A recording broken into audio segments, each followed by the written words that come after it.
Bonjour à tous.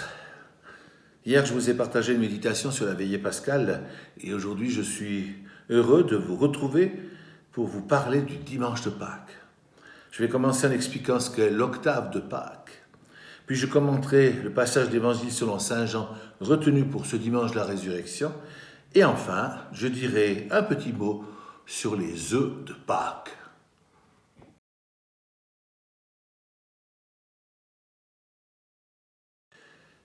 L'octave de Pâques. Il y a seulement deux octaves dans l'année liturgique, l'octave de Noël et l'octave de Pâques.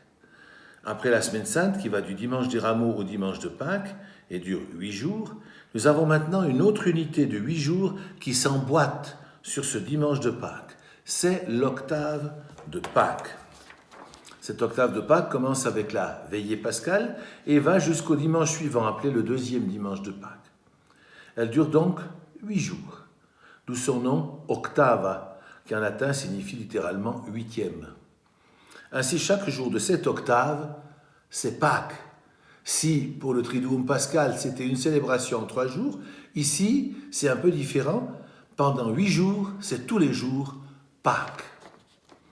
C'est pourquoi le prêtre dit chaque jour de l'octave, au début de la seconde prière eucharistique par exemple, « Toi qui es vraiment saint, toi qui es la source de toute sainteté, nous voici rassemblés devant toi, et dans la communion de toute l'Église, nous célébrons le jour très saint où ressuscita selon la chair notre Seigneur Jésus-Christ. » Déclarer une octave, c'est aussi une façon pour l'Église de signifier aux fidèles l'importance de ce jour pour sa vie de foi.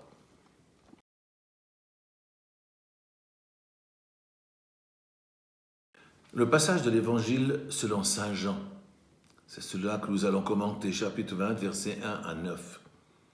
Alors le premier jour de la semaine, de grand matin, Marie-Madeleine court trouver Simon-Pierre et le disciple que Jésus aimait. Et elle a une terrible nouvelle à leur annoncer. On a enlevé le Seigneur de son tombeau et nous ne savons pas où on l'a déposé. Mais sur quoi se base-t-elle pour tirer une telle conclusion ? Eh bien, sur le fait que la grosse et lourde pierre qui fermait le tombeau a été poussée et que le tombeau est maintenant ouvert. Pour un scoop, évidemment, c'est un scoop. Personne ne s'attendait à ça. Simon-Pierre et le disciple que Jésus aimait, c'est-à-dire Jean, veulent tout de suite en avoir le cœur net et ils courent à leur tour vers le tombeau de Jésus pour mener l'enquête. En entrant le premier dans le tombeau, Pierre fait un bref état des lieux, comme un inspecteur de police qui recherche des indices. Il aperçoit les linges qui enveloppaient le corps de Jésus posé à plat et le suaire qui recouvrait la tête de Jésus roulé à part à sa place. Ce simple constat permet déjà d'exclure l'enlèvement du corps de Jésus. En effet, si cela avait été le cas, les voleurs n'auraient pas pris tant de soin.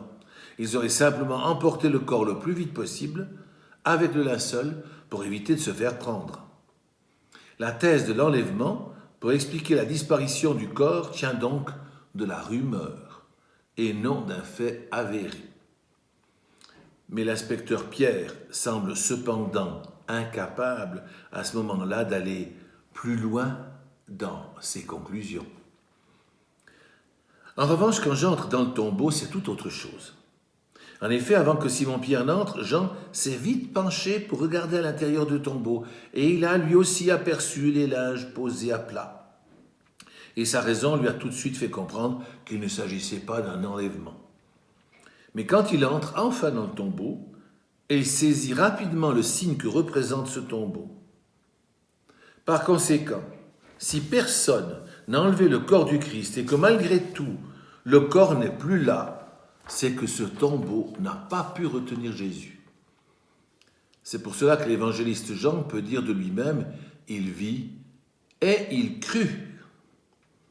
Autrement dit, Jean a vu le tombeau vide comme un signe de la résurrection de Jésus. Il a vu ce tombeau vide avec les yeux de la foi au Christ qui avait annoncé sa résurrection. Pour bien montrer cette différence de regard, l'évangéliste Jean utilise ici le verbe « voir », alors qu'avant il a utilisé le verbe « apercevoir », quand il s'agissait simplement, pour Simon-Pierre comme pour lui-même, de faire un constat raisonnable.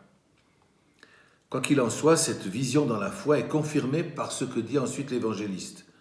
Jusque-là, en effet, les disciples n'avaient pas compris que, selon l'Écriture, il fallait que Jésus ressuscite d'entre les morts. Le passage de l'Évangile selon saint Jean retenu pour aujourd'hui ne fait toutefois pas que de rapporter un événement. Il indique le processus qui conduit à la foi véritable. La thèse de l'enlèvement du corps de Jésus que soutient Marie-Madeleine révèle surtout le désarroi de cette femme qui n'a pas trouvé le corps de Jésus là où elle s'attendait à le trouver.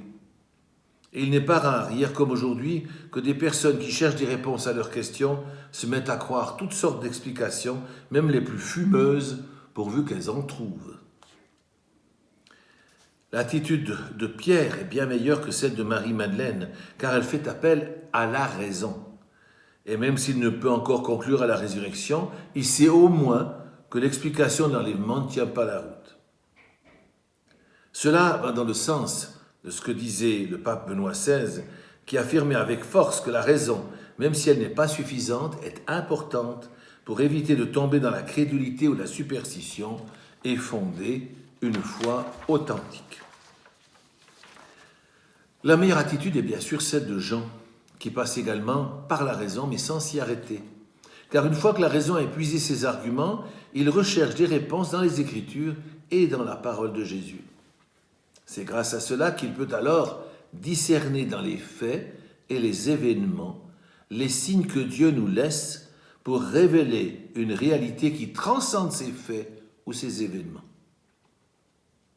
Finalement, ce qu'a vu et cru Jean sera confirmé par Jésus lui-même, qui apparaîtra peu de temps après aux apôtres, selon saint Jean, à la fin de ce premier jour de la semaine. Quant à Marie-Madeleine, qui tenait mordicus à sa thèse de l'enlèvement du corps de Jésus, eh bien elle va finir elle aussi par faire du chemin. Elle sera même la première à rencontrer le ressuscité. En outre, Jésus la mandatera pour annoncer en primeur aux apôtres qu'elle a vu le Seigneur et leur raconter ce qu'il lui a dit. Elle se fera ainsi l'apôtre des apôtres. Et c'est donc, on peut dire, bien rattrapée. En conclusion de cette méditation sur l'évangile de Pâques, nous pouvons nous poser la question suivante. Comment va notre foi ? Est-ce qu'elle s'approfondit et grandit au gré des années et des événements de notre vie et en fonction des passages de l'Écriture que nous avons médités ou entendus à la messe ? Ou bien est-ce qu'elle reste stationnaire ? Parce que quoi qu'il arrive, nous nous en tenons à nos idées toutes faites sans jamais nous remettre en question. Viens, Esprit Saint, emplis nos cœurs de ton amour. Viens, Esprit Saint, apprends-nous à ne pas nous laisser égarer par des théories qui nous emmènent loin de la vérité révélée dans les évangiles. Viens, Esprit Saint, apprends-nous à discerner les signes que Dieu nous laisse dans la vie de tous les jours pour nous conduire à la plénitude de la foi.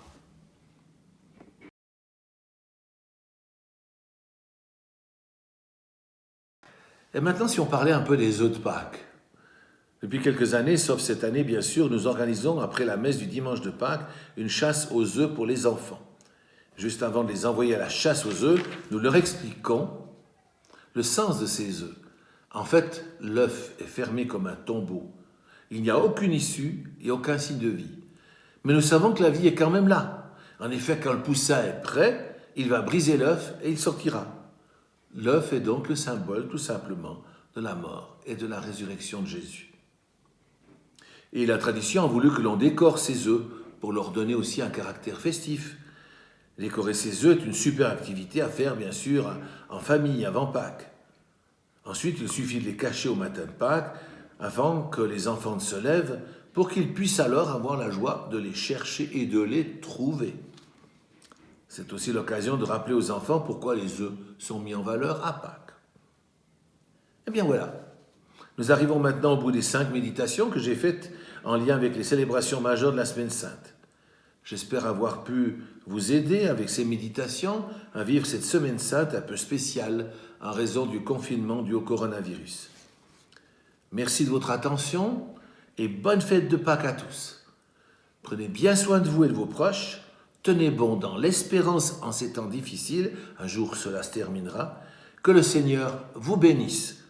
Et surtout, ne l'oublions pas, Christ est ressuscité. Alléluia. Il est vraiment ressuscité. Alléluia.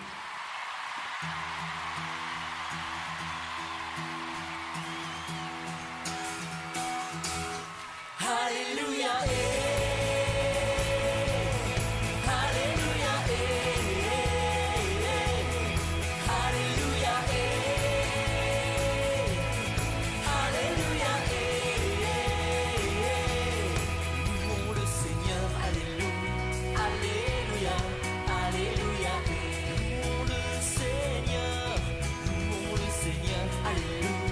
Alléluia, Alléluia.